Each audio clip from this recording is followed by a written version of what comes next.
Guys কি অবস্থা সবার। আমি এখন আছি দেওরা বারেশ্বর যে নতুন রাস্তা হইতেছে এই রাস্তাটির নতুন খবর নিয়ে আসলাম।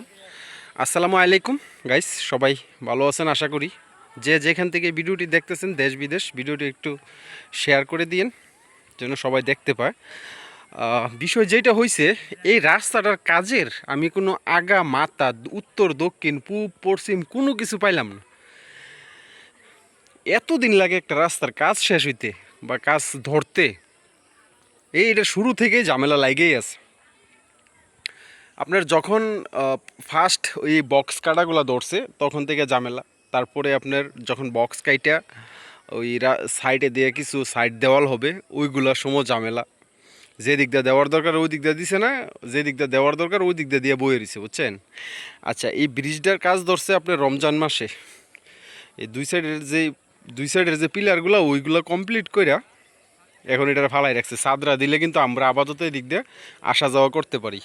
সাদরা বাকি আছে, আর হচ্ছে চারপাশে দিয়ে চারটা পায়া হবে নাকি শুনছি, ওই যে টানা থাকে যেগুলা এগুলা দিয়ে, তো ওইগুলা বাকি রয়েছে।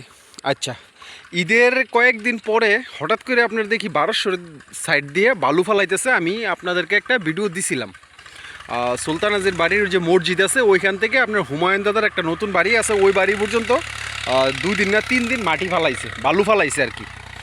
আচ্ছা, এই ট্রাক্টরটা যাইতেছে, তারপরে কথা বলতেছি আপনাদের সাথে।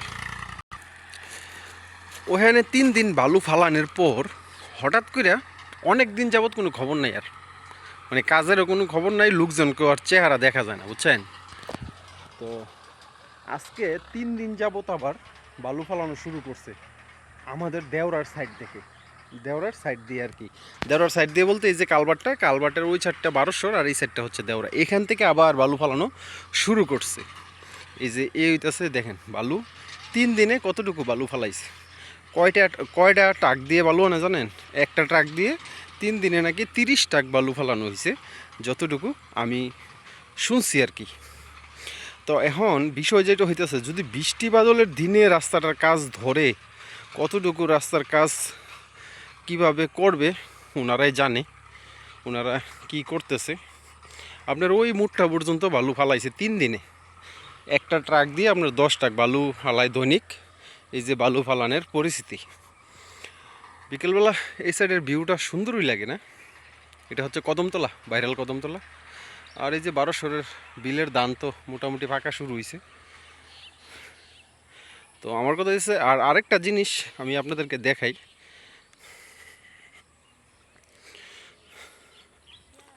তো 3 দিনে এই পর্যন্ত বালি ফলানো হয়েছে। আমার বাতেন দাদার যে প্রজেক্ট, এই প্রজেক্টের কাজ পর্যন্ত বালু ফালানো হয়েছে, ঠিক আছে। এই যে এই পর্যন্ত ওই যে কালভার্ট, ওই কালভার্ট থেকে এই পর্যন্ত 3 দিনে বালু ফালাইছে। তো আল্লাহ পাকি জানে ওনারা যে কয় দিনে আমাদেরকে রাস্তা কমপ্লিট করে দিবে। আর আরেকটা জিনিস দেখাই আপনাদেরকে, এই রাস্তাটা আছে না ফিনিশিং, ওনারা এই এখনও কিন্তু ফিনিশিং করতেছে। ওনারা এই পর্যন্ত এই রাস্তার ফিনিশিং করছে মিনিমাম 15 থেকে 20 বার।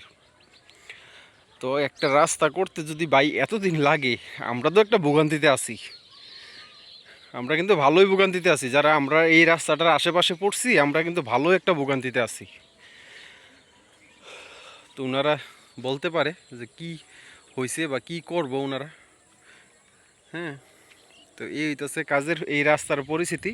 তো আমার ভিডিওটা যদি কোনো ঊর্ধ্বতন কর্মকর্তারা ভাইয়েরা বা স্যারেরা দেখতে পান, আপনাদের কাছে অনুরোধ রইল আমাদেরকে এই রাস্তাটা একটু দ্রুত করে দেন। আমরা এই রাস্তাটার জন্য খুব একটা সমস্যার মধ্যে আছি। আমাদের বাচ্চা কাচ্চা অসুস্থ হইলে অনেকটা হাইটে দিক দিয়ে আপনার 1200 হাইটে যাইতে হয়, আর নাহলে ওই দিক দিয়ে হাইটে যাইতে হয়। মোট কথা হচ্ছে আপনার বাড়ি থেকে বের হইলে হাইটে যাইতে হয়। আর মেঘ বৃষ্টির দিনে কিন্তু খুব ভোগান্তির মধ্যে আমরা। হ্যাঁ, মেঘ বৃষ্টির দিনে কিন্তু এগুলা, এই যে এগুলো কিন্তু কাদা হয়ে যায়। এই যে দেখছেন, এই আমি একটা জিনিস দেখাই, এই যে দেখছেন অবস্থা, এই যে এগুলা কী অবস্থা হবে এদিক দিয়ে আড়া কিন্তু একবারে মুশকিল মেঘ বৃষ্টির দিনে।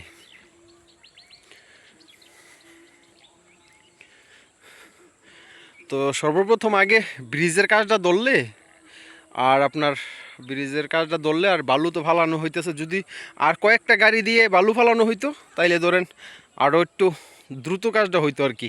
আবার ওই দিক দিয়ে আপনার কিছু রাস্তার কিছু সাইড ওয়াল দেওয়ার বাকি রয়েছে, যেদিক দিয়ে বললাম না, প্রথমেই বললাম যে যে দিক দিয়ে দেওয়ার দরকার ওই দিক দিয়ে না দিয়ে অন্য দিক দিয়ে দিয়ে বয়ে রয়েছে। তো ওই দিক দিয়ে সাইড ওয়ালটা জরুরি দরকার, কি করবে ওনারা আল্লাহ জানে। আবার শুনছি যে কাজ নাকি চেঞ্জ হয়েছে, এপিট উপিট হয়েছে, কী হয়েছে আল্লাহ জানে। এপিট উপিট বলতে ওই ঠিকাদারি মনে চেঞ্জ হয়েছে যতটুকু আমি শুনছি, আমি শিউর না।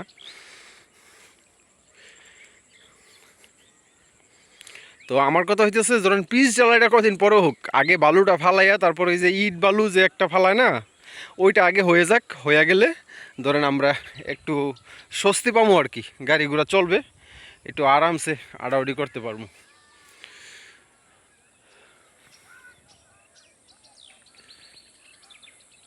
তো গাইস, আজকে ভিডিওটা এই পর্যন্তই রাখবো। তো যারা শেষ পর্যন্ত ভিডিওটি দেখছেন আপনাদের সবাইকে জানাই অশেষ ধন্যবাদ। আর যারা এখন পর্যন্ত আমার ইউটিউব চ্যানেলটি সাবস্ক্রাইব করেন নাই, সাবস্ক্রাইব করে দিন। যারা ফেসবুকে ভিডিওটি দেখতেছেন আমার পেজটি ফলো দিয়ে দিন। তো সবাই ভালো থাকেন, আসসালামু আলাইকুম, আল্লাহ হাফিজ।